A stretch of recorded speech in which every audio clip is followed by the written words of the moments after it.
देखिए, कहानी तब स्टार्ट हुई जब अर्थ की मैपिंग स्टार्ट हुई।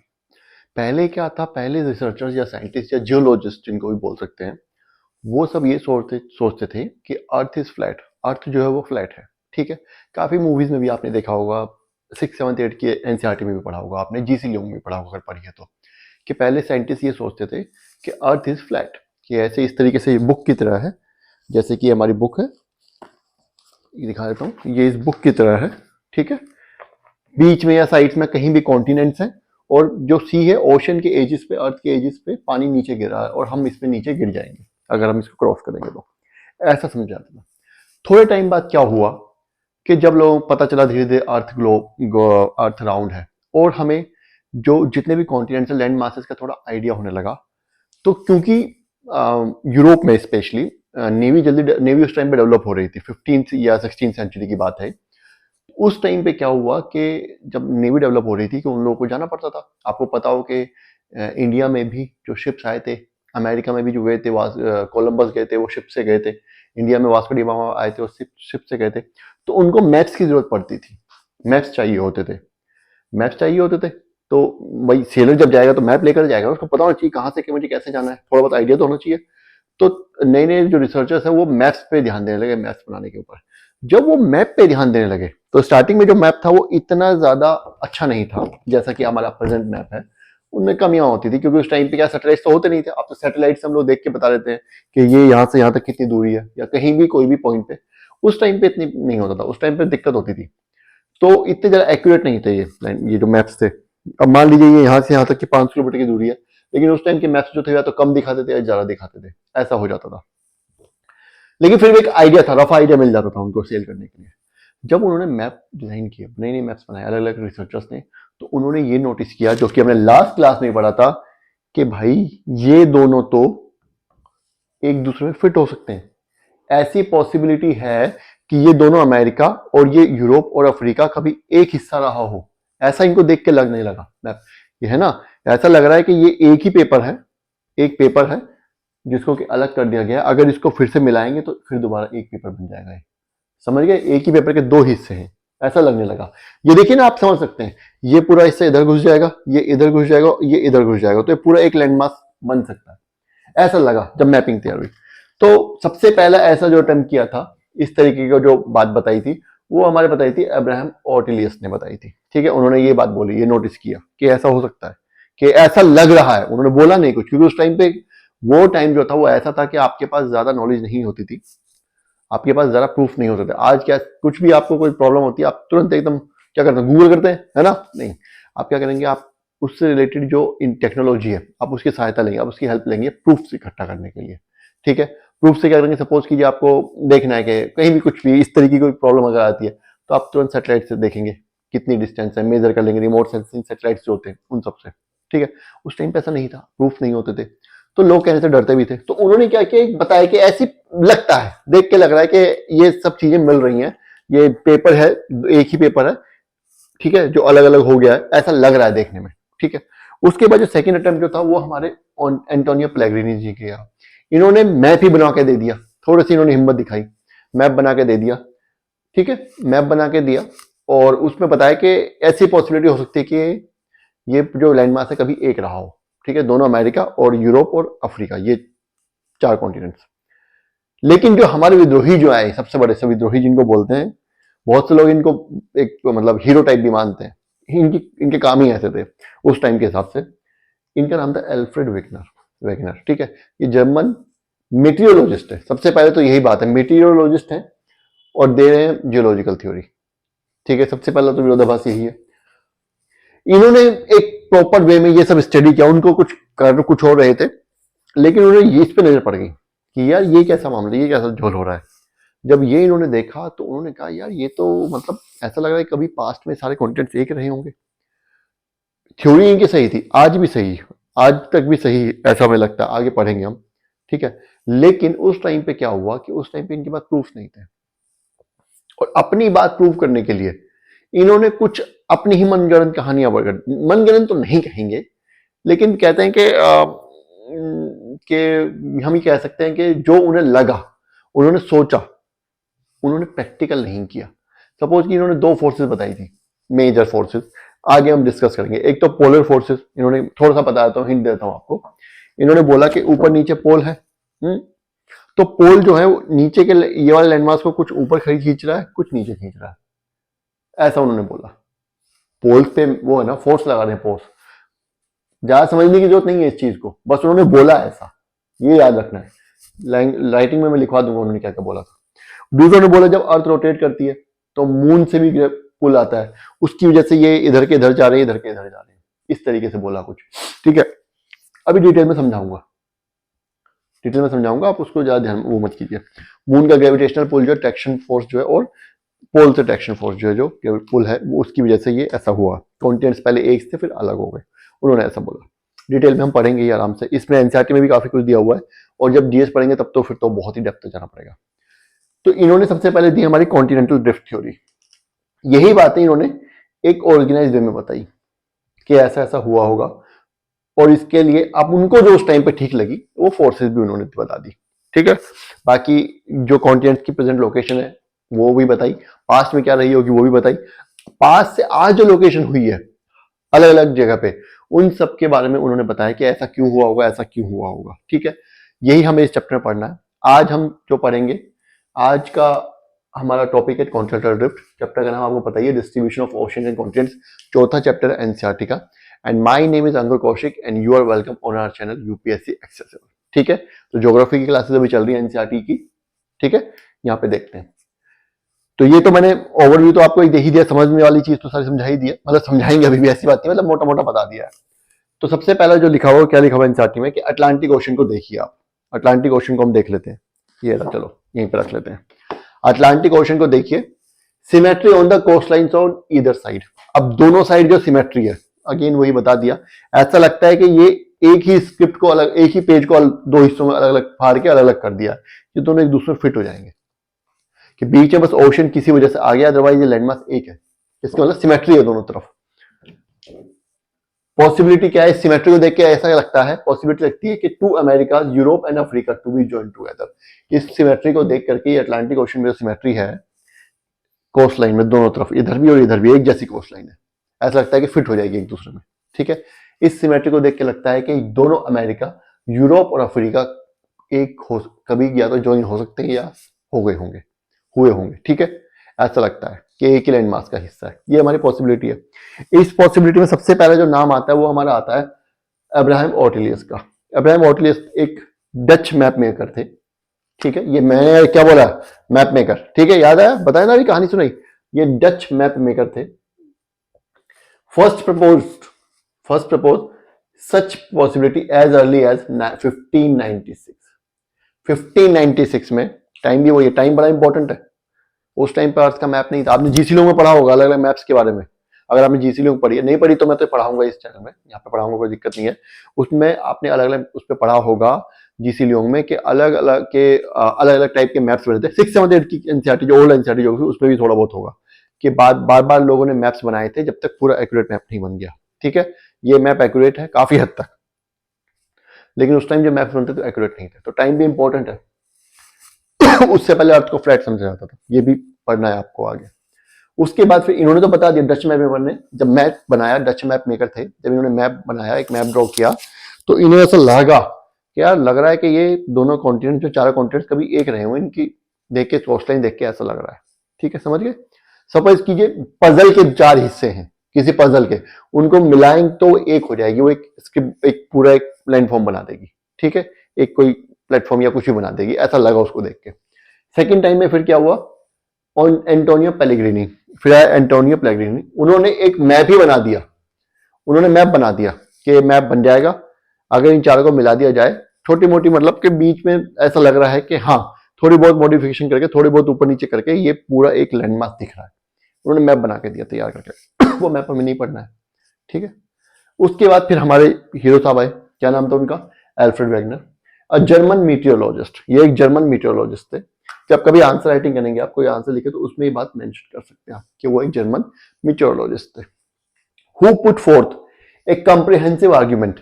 उन्होंने तो पूरी थ्योरी ही दे दी, एक कॉम्प्रिहेंसिव आर्ग्यूमेंट बना करके दे दी कि देखो ऐसे ऐसे हुआ था, in the form of the continental drift theory in 1912। क्या? कॉन्टिनेंटल ड्रिफ्ट थ्योरी के रूप में। ये ही है कॉन्टिनेंटल ड्रिफ्ट थ्योरी जो वेगनर ने दी थी। क्या?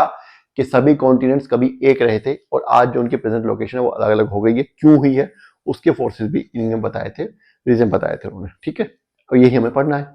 अभी तो खैर हम थ्योरी के बारे में पढ़ेंगे आज की क्लास में, नेक्स्ट क्लास में फिर हम फोर्सेस के बारे में पढ़ेंगे। रिगार्डिंग कॉन्टिनेंटल ड्रिफ्ट थ्योरी किस रिगार्डिंग में थी? The distribution of ocean and continents on the surface of earth. हमारे अर्थ पे जो हमने लास्ट क्लास में पढ़ा था कि 29% लैंड है और 71% वाटर है, ओशनिक वाटर है। तो वो डिस्ट्रीब्यूशन के बारे में ही ये थ्योरी है। वो डिस्ट्रीब्यूशन कैसे हुआ, ठीक है, इस आज जो प्रेजेंट फॉर्म में है वो क्यों है, वही सब इस थ्योरी में दिया हुआ उन्होंने अपने हिसाब से उस टाइम पे।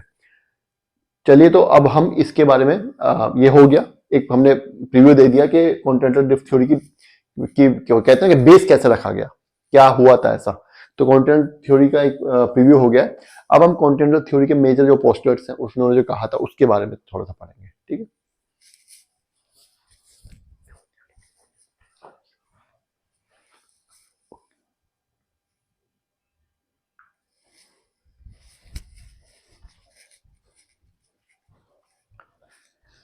चलिए तो कॉन्टिनेंटल ड्रिफ्ट थ्योरी है पोजीशन ऑफ और या regarding the distribution of ocean and continents on the surface of earth. ठीक है, हमारी अर्थ के ऊपर जो ओशन और कॉन्टिनेंट्स हैं उनकी जो लोकेशन है उसके बारे में जो थ्योरी है किसने दी थी? वैगनर जी ने दी थी, कॉन्टिनेंटल ड्रिफ्ट थ्योरी। तो क्या लिखा था उस थ्योरी में? अकॉर्डिंग टू वैगनर, वैगनर के हिसाब से it means according to the continental drift theory all the ocean continents formed all the continents formed a single continental mass and mega ocean surrounded the same। ये कह रहे हैं कि आज की तारीख में क्या है? आज की तारीख में ये हमारे 7 कॉन्टिनेंट्स है, 1 2 3 4 5 6। ठीक है, यूरोप और एशिया लगभग लगभग जुड़े हुए हैं। ठीक है, यहाँ पे सिर्फ यूराल माउंटेन रेंज है जो इनको अलग करती है, ये दिखा रहा है यहाँ पे यूराल माउंटेन रेंज, आप अपने मैप में देख सकते हैं, ये जो इनको अलग करती है, बाकी ये जुड़े हुए हैं। तो 1 2 3 4 5 6 और नीचे हमारा ये अंटार्कटिका, ये 7 ओशंस हैं, ये 7 कॉन्टिनेंट्स हैं। ये भाई साहब बोल रहे हैं कि ये सारे पहले एक जगह जुड़े हुए थे, इकट्ठे थे, ये ऐसे 7 नहीं थे, ये एक तरीके से इस तरीके की अर्थ है तो कहीं भी ऊपर नीचे इस तरीके से एक जगह थे। ये इरेगुलर भी हो सकता है, मैंने बस सर्कल में बना दिया। ठीक है, इरेगुलर फॉर्म भी हो सकती है, इरेगुलर ही थी इनफैक्ट, वो हम जीएस में बताएंगे क्या थी फॉर्म। तो ये एक जगह इकट्ठे थे और क्योंकि ये एक जगह है तो ओशन कहां जाएंगे फिर?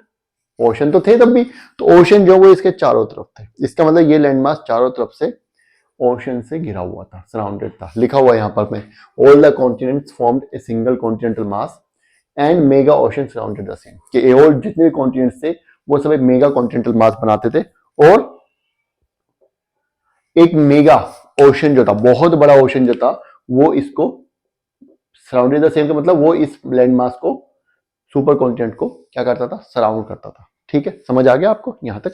चलिए आगे नेक्स्ट पॉइंट देखते हैं। The super continent was named Panthalassa, sorry Pangaea.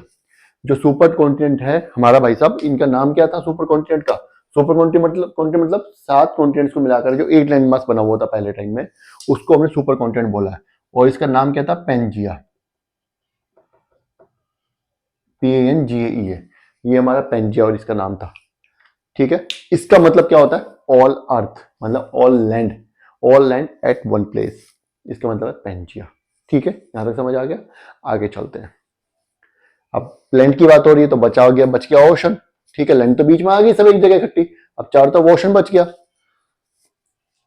देखो मैं यहां पे बताऊं, पहले जब क्योंकि एक जगह था तो ओशन इसके चारों तरफ था, जैसे जैसे टूटना स्टार्ट हुआ, इसके डिस्ट्रीब्यूशन स्टार्ट हुआ, तो ये जहां जहां से क्रैक आता वहां वहां बीच में ओशन बनता चला गया। ठीक है, बताएंगे आगे भी कैसे। द मेगा ओशन कॉल्ड पेंथालसा, और जो ये ओशन था मेगा ओशन जो इसको सराउंड करता था, उसको क्या बोला गया? उसको पेंथालसा बोला गया, पेंथालासा, इसको पेंथालासा बोला गया। इसका मतलब ऑल वाटर, मतलब जितना भी ओशंस है वो सब एक जगह, एक ही हो गए, सब एक हो गए, है ना? अब अलग कोई बात नहीं। अब तो क्या हुआ, पहले तो क्या हुआ कि इसके पेंजिया के टूटने की वजह से, मान लीजिए यहां से ये ब्रेक हुआ तो बीच में अटलांटिक ओशन बन गया, है ना? ऊपर नीचे से ब्रेक हुआ तो ये बीच में इंडियन ओशन बन गया। यहां से और इधर से ये एक्चुअली क्या है कि ये हिस्सा और ये हिस्सा ये जुड़े हुए हैं ग्लोब पे। यहां पे नहीं पता चल रहा, ग्लोब पे जब आप देखोगे तो ये भी पैसिफिक ओशन है, ये भी पैसिफिक ओशन है, तो इसका मतलब ये हिस्सा और ये हिस्सा का भी जुड़ा हुआ होगा। ये वाला हिस्सा और ये वाला एज कभी जुड़ा होगा, नॉर्थ अमेरिका का ईस्टर्न एज और एशिया का वेस्टर्न एज कभी जुड़ा हुआ होगा, उन दोनों के बीच में पैसिफिक ओशन बन गया। ठीक है, तो इस तरीके से इसका नाम रखा गया पेंथालसा, जिसका कि मतलब होता है ऑल वाटर। नेक्स्ट जो ये बोल रहा है, क्या बोल रहा है नेक्स्ट जो स्टेटमेंट है, he argued that around 200 million years ago, 200 साल पहले, 200 मिलियन साल पहले, लगभग 2 करोड़ साल पहले। ठीक है, 200 मिलियन याद रखिए आप, एनसीईआरटी में 200 मिलियन लिखा गया है, अंडरलाइन कर देता हूं। 200 मिलियन साल पहले क्या हुआ, the super continent Pangaea began to split, कि ये पहले तो ऐसा था, पहले तो ऐसा था, लेकिन 200 मिलियन ईयर्स पहले इसने टूटना स्टार्ट कर दिया, इसमें क्रैक आना स्टार्ट हो गया। ठीक है, अब क्रैक जो आए वो कैसे आए उसके बारे में जरा हम 2-3 बातें लिखी हुई हैं वो और पढ़ लेते हैं। ठीक है, चलिए।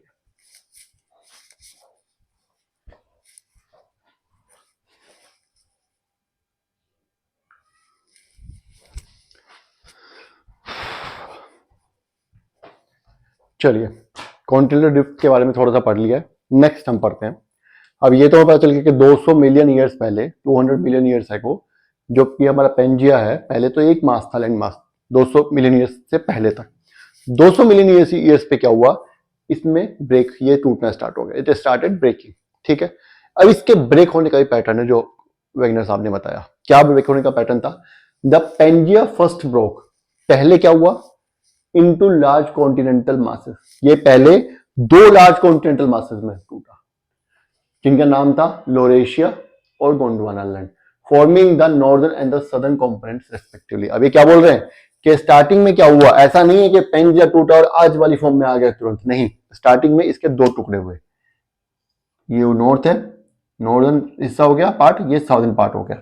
ठीक है, नॉर्थ वाला इधर, साउथ वाला इधर आने लग गया। ठीक है, नॉर्दर्न हिस्से को जो है वो उसको लोरेशिया बोला गया, इसको हम अंगारा लैंड भी बोलते हैं, आगे पढ़ेंगे हम जीएस में। सदर्न हिस्से पार्ट को जो है वो गोंडवाना लैंड उन्होंने बोला, इसको गोंडवाना लैंड बोला जाता है। ये याद रखने वाली चीज, याद जरूर होना चाहिए बार बार पढ़ के। नॉर्दर्न जो स्टार्टिंग में पेंजिया एक था, पेंजिया जो है, पेंजिया का मतलब ही ये है कि सारी लैंड एक जगह पे, ध्यान रखना। पेंजिया में जब स्प्लिट आया, पेंजिया जब ब्रेक होना स्टार्ट हुआ, Pangaea started breaking, first of all, at first it broke into 2 parts. ठीक है, one northern part which is called Laurasia, second one is southern part which is called Gondwana। ये break होना start हो गया, ऊपर जाने लगा या नीचे आने लगा, या ऊपर ही जा रहे थे दोनों, ये ज्यादा स्पीड से जाने लगा या कम स्पीड से जाने लगा, ऐसा हो सकता है, या अपनी जगह पे रहा, वो बात की बात है। ठीक है, उसके बाद क्या हुआ, subsequently the Laurasia and Gondwana land धीरे धीरे continue to break into various smaller continents that exist today. अब ये दोनों टूटे हैं, ये दोनों फिर फर्दर ब्रेक होना स्टार्ट हुआ इन दोनों में आना, और फिर वो प्रेजेंट फॉर्म आई जो हमें आज है।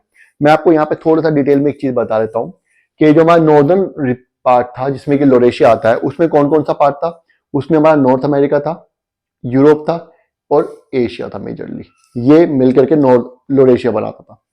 वहीं पे अदर हैंड गोंडवाना लैंड में कौन कौन सा रीजन था, वो हमारा साउथ अमेरिका था, अफ्रीका था, ऑस्ट्रेलिया और अंटार्कटिका था। ठीक है, पहले स्टार्टिंग में सब पेंजिया जब ब्रेक होना स्टार्ट हुआ तो ये ऊपर के जो 3 कॉन्टिनेंट्स हैं, नॉर्थ अमेरिका, यूरोप और एशिया, ये ऊपर की तरफ जाने लगे, ये ठीक है, नॉर्दर्न हिस्सा बन गया लोरेशिया, और ये नीचे के 4 कॉन्टिनेंट्स हैं, south America, south Africa, Australia और अंटार्कटिका, ये साउदर्न हिस्सा बना।